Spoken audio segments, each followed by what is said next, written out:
High, welcome to my channel happy with Pihu. আমি জয়িতা আর পিহু আমার একমাত্র মেয়ে। আজকে আমি আবার একটা নতুন রেসিপি নিয়ে এসেছি। আমি এর আগেও একদিন আপনাদেরকে বলেছিলাম ফিঙ্গার ফুডসের কথা, মানে বাচ্চারা যখন নিজে হাতে ধরে খেতে চায় তখন আমাদের কিছু ফুড ওদের অফার করা উচিত, যাতে ওদের নিজেদের ধরে খাওয়ার একটা হ্যাবিট তৈরি হয়। তো আজকে আমি সেরকমই একটা রেসিপি নিয়ে এসেছি, উইন্টার স্পেশাল। এখন যেহেতু শীতকাল তাই খুব ভালো ভালো ভেজিটেবলস হয়। তো ভেজিটেবল সতে আপনারা চাইলে এটাতে একটু চিকেন বা ফিশ দিয়েও করতে পারেন, বাট আমি এখানে শুধুই ভেজিটেবলস দিয়ে করেছি। আসুন দেখে নেওয়া যাক। আশা করি ভিডিওটা আপনাদের ভালো লাগবে। ভালো লাগলে অবশ্যই লাইক করবেন, শেয়ার করবেন, আর হ্যাঁ, সাবস্ক্রাইব করতেও ভুলবেন না, আর বেল নোটিফিকেশনটাও অন করে রাখবেন। তাহলে চলুন দেখা যাক। আমি এখানে 4 রকমের ভেজিটেবলস নিয়েছি: গাজর, বিনস, আলু আর ব্রোকলি।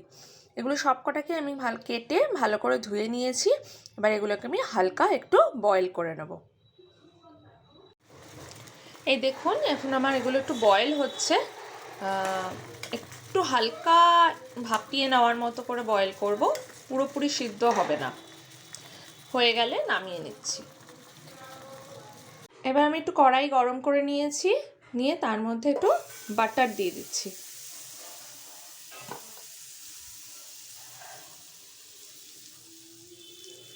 বাটারটা মেল্ট হওয়া পর্যন্ত একটু ওয়েট করব। এবার আমি এখানে বয়েল হয়ে যাওয়া ভেজিটেবলসগুলো দিয়ে দিলাম।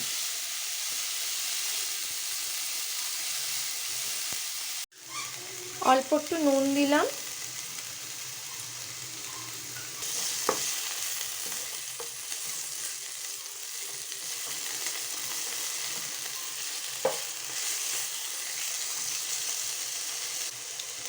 আর অল্প একটু গোলমরিচের গুঁড়ো দিলাম।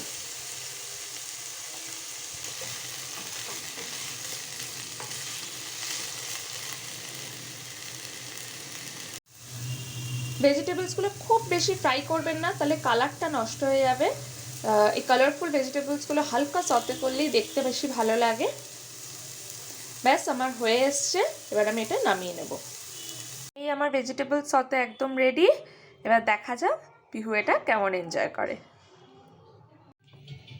ইয়ে মাম্মা নাও, নাও খাও, খাও তো, নিয়ে খাও। এটা আপনারা অ্যাজ আ স্ন্যাক্স হিসেবে বাচ্চাকে অফার করতে পারেন।